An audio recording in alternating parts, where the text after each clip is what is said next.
All right, here we are working on a Tekno.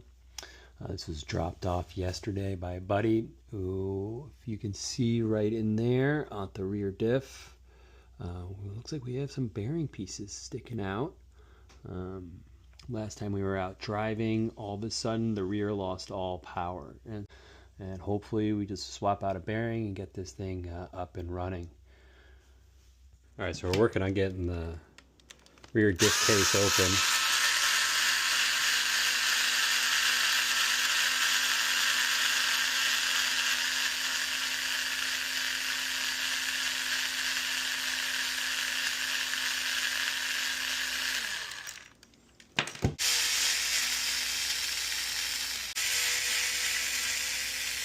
Here we are opening up the diff. You can see that the bearing was completely shredded. I already removed some of those bits. You can still see the ring around here.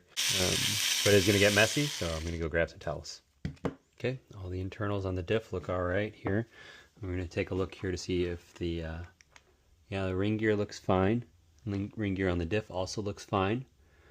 So I think really the only thing that looks like there was a problem here was that the bearing exploded. It looks like there still might be some stuff in there. We'll have to get this cleaned out nice. As luck would have it, I did have a new bearing, so we already installed the new bearing. Now we're just putting everything back together. Okay. Go. Looks like holes are aligned. Just remember for diff to do a star pattern.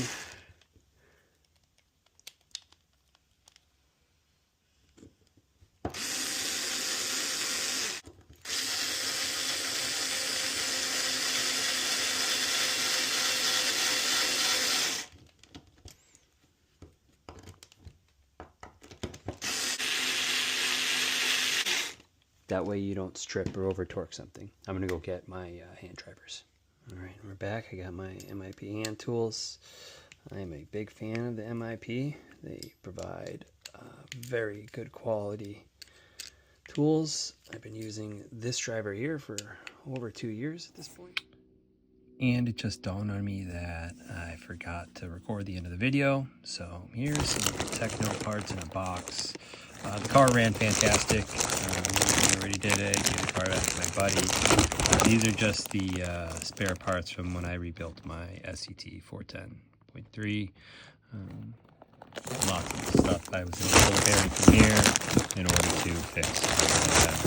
I think it was a EB48 or something like that. It's one of the 8-scale buggies. Cool.